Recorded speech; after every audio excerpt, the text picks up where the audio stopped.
ইতিহাসের সবচেয়ে বড় বিপর্যয়ের মধ্য দিয়ে যাচ্ছে রিয়াল মাদ্রিদ। দুই সিনিয়র প্লেয়ার লড়াই করে একজন হাসপাতালে। শোনা যাচ্ছে দুইজনকে সামনের সিজনে বাদ দেওয়া হবে দল থেকে।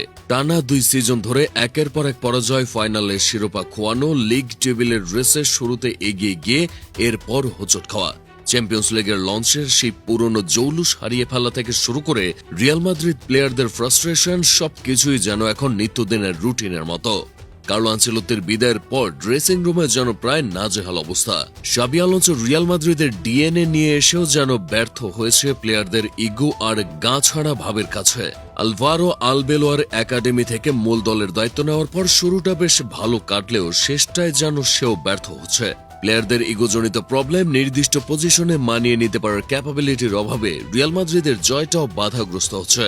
যে রিয়াল মাদ্রিদে একটা সময় ইতিহাসের সেরারা একসাথে মিলেমিশে ইউরোপ শাসন করত, যেই রিয়াল মাদ্রিদের রোনালদোর মতো বিধ্বংসী ফরওয়ার্ড, বেনজেমার মতো জেনারেশনের সেরা স্ট্রাইকার, গ্যারেথ বেলের মতো স্পিডি ক্লিনিক্যাল ফরওয়ার্ডের আনাগোনায় মুখরিত হয়ে থাকত, সাথে লুকা মদ্রিচের মতো ম্যাজিশিয়ানের ম্যাজিক, টনি ক্রুসের মতো মিস্টার স্নাইপার খ্যাত নিখুঁত পাসে প্রতিপক্ষের শিবিরে ঘাম ছুটিয়ে দেওয়া একজন, কিংবা ক্যাসিমিরের মতো ডিস্ট্রয়ার, যিনি কিনা প্রতিপক্ষের মুহুর্মুহু আক্রমণগুলোকে দক্ষতার সাথে প্রতিহত করতেন, যাদের খেলায় বার্নাব্যুতে মুগ্ধতা ছড়াতো।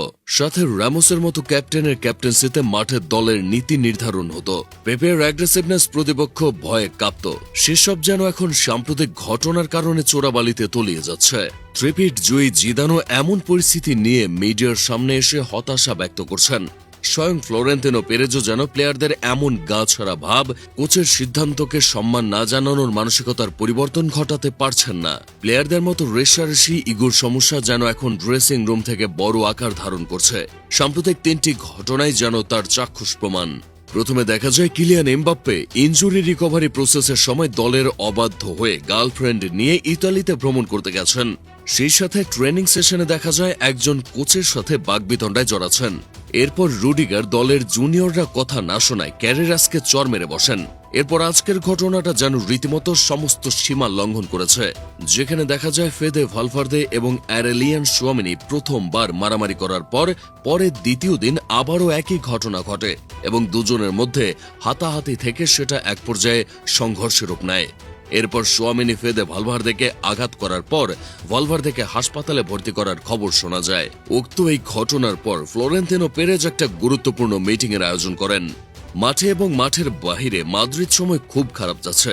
সামনে এল ক্লাসিকো, তার আগে নিজ দলের 2 গুরুত্বপূর্ণ খেলোয়াড়ের এমন ঝামেলা রিয়াল মাদ্রিদের অবস্থা আরও খারাপ করে দিচ্ছে। তবে এখন পেরেজ আর বসে থাকবেন না, তিনি নিজেই এই ব্যাপারে পদক্ষেপ নেবেন। এবার শোনা যাচ্ছে এই 2 জনকেই সামনের সিজনে বাদ দেওয়া হবে ক্লাব থেকে। এই ঘটনা আর কোনোভাবেই নরম হাতে হ্যান্ডেল করতে চান না পেরেজ। সব মিলে রিয়াল মাদ্রিদের অভ্যন্তরে যেন এক উত্তপ্ত পরিস্থিতি বিরাজ করছে। ফ্লোরেন্তিনো পেরেজ এবং আলবেলোয়া কি পারবেন প্লেয়ারদের নিয়ন্ত্রণ করতে?